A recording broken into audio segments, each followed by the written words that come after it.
Well, hey, Vern, what you gonna do about this old car here, Vern? I don't understand what's going on with her. We can't keep her up. We can't keep her up like this, Vern. What we gonna do? We gotta do something with her. Vern, we gotta do something with the car. I don't know what to say. The car can't keep running like that, Vern. What you gonna do?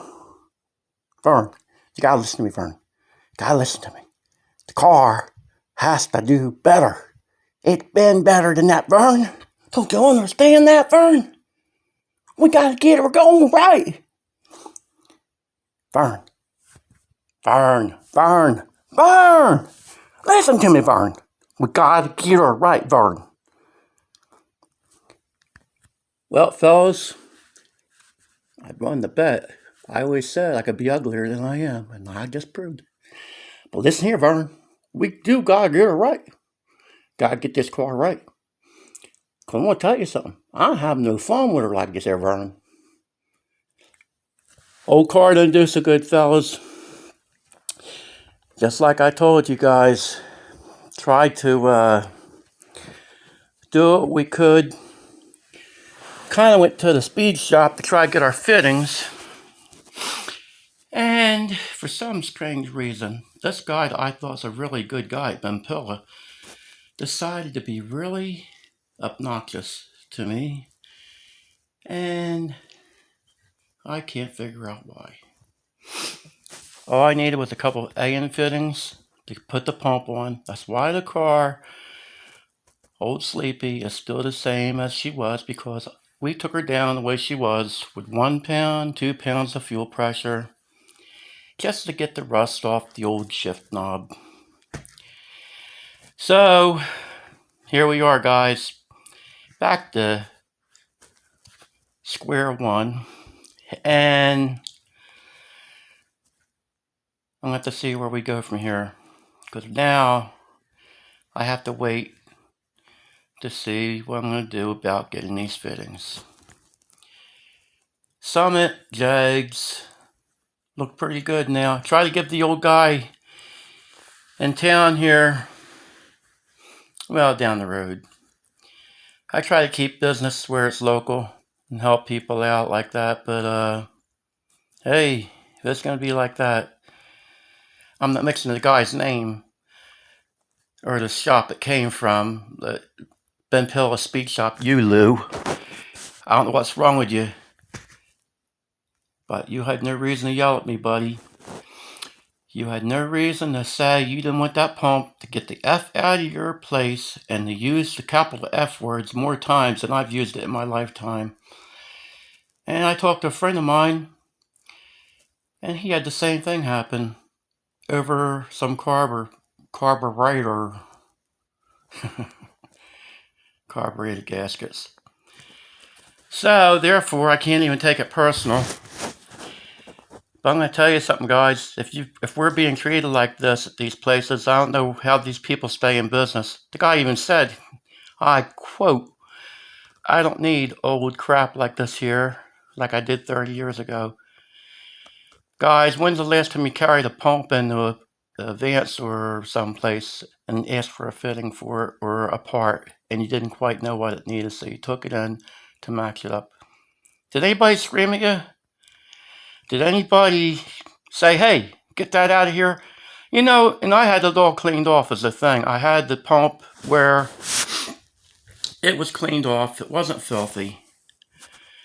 It was a pump that was on their car. And there's no need for anybody to yell at you like that. I don't understand it. But I don't understand a lot of stuff, guys. You hear me say that a lot, probably on every video I do. But it's because I don't understand what goes on in this world with people. And you guys are probably, I'm sure you're right with me.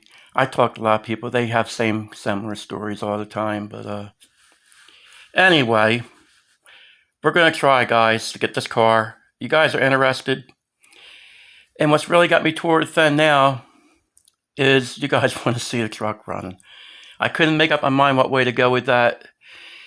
And now I decided we're going to go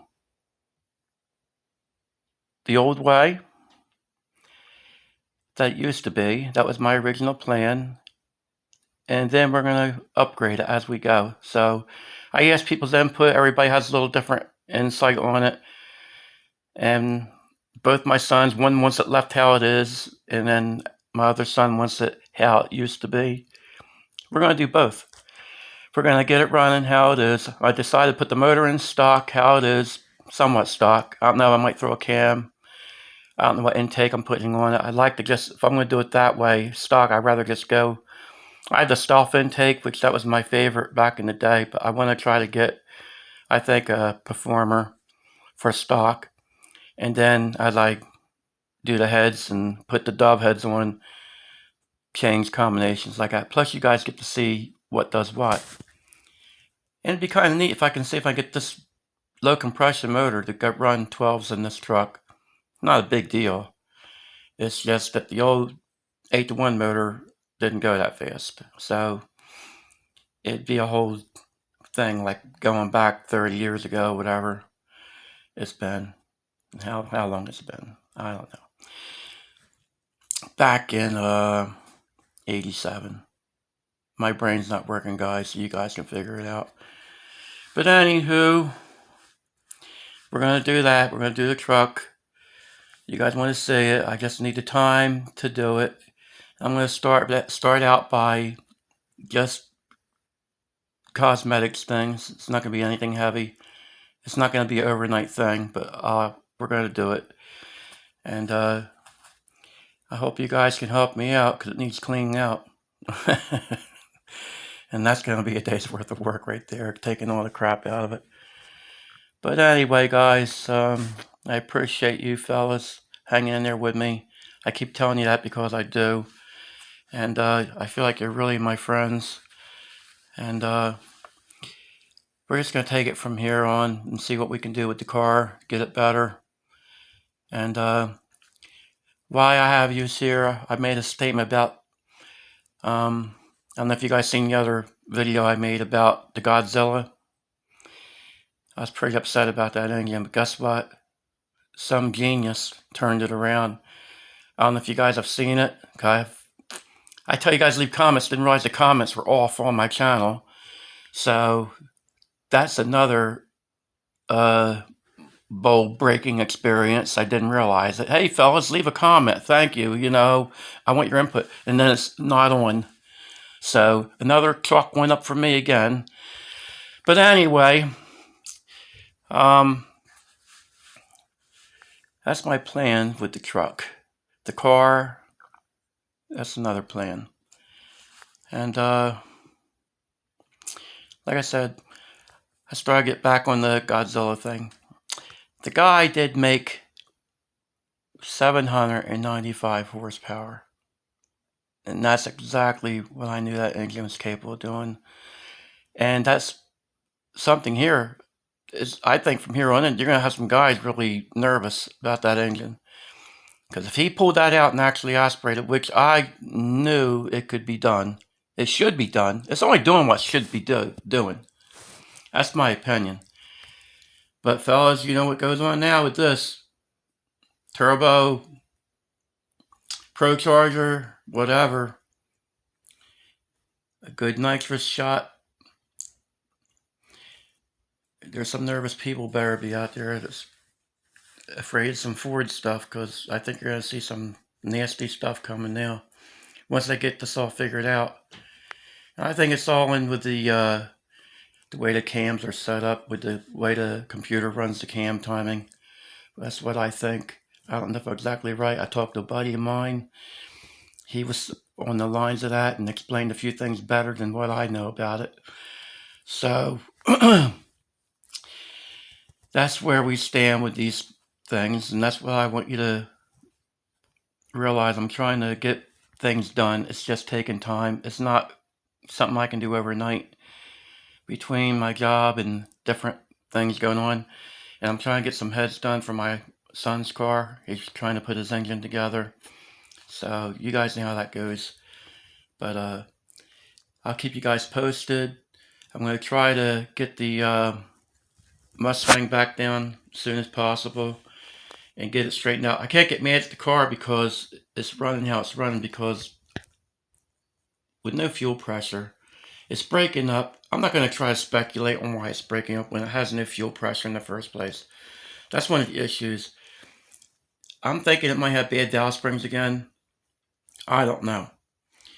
We'll see. Like I said, it needs to be checked out. It needs to be going over. It just can't go to the track once a month, up and down the driveway, up and down the road. And that's what's been going on with the car, guys. But anyway, like I said, we're going to do what we can. I'm anxious to try to get the car down. I'd like to get it where I feel comfortable in the car. The seat keeps falling back on me, so I want to change the seat. And some other things like that. I want to just try to go ahead and get the things done to it that I feel comfortable behind the wheel. And there's still a lot of things like I don't have a line lock on it. Back in the day, I didn't need a line lock when I was young. I was like, who needs a line lock? You pump the brakes, work the gas with one foot. I don't have that in me anymore, fellas. I'm too old. It doesn't come natural. Everything I do is a job. Just thinking, talking to you is a job. You can tell. You probably think that guy stumbles and falls more than anybody I've ever seen. But I do. I know I do. But anyway, guys, listen. I appreciate you guys tuning in to watch this old idiot. And we're going to have some fun. I just hope you're there for all this and try to get this all, the troubles behind us and get some decent numbers out of this car. My goal is to get this car back into the 10s. The engine went 10s in the other car, the Green Gangster. I don't know if you know much about it. It's got E7 heads that I ported, a dual plane intake, and it's got an Anderson cam in it. And if I was to show you this engine in something, if you were to walk up and look at it, you'd think it's probably a 13-second combination. But this is one of the things I want to go with guys, to show them what you can do with less. And some guys know how to make stuff really rip.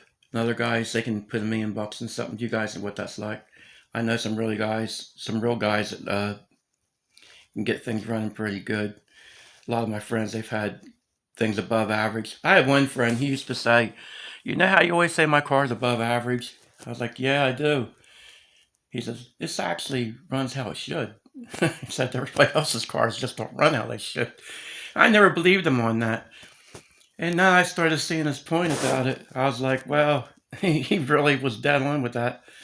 But his car still ran better than it should have.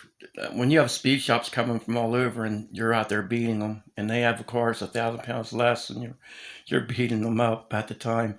This is back in the 70s and 80s. And he was actually, there's only one car I could hang with him at the time. And that was a little Opel from Ben Pilla.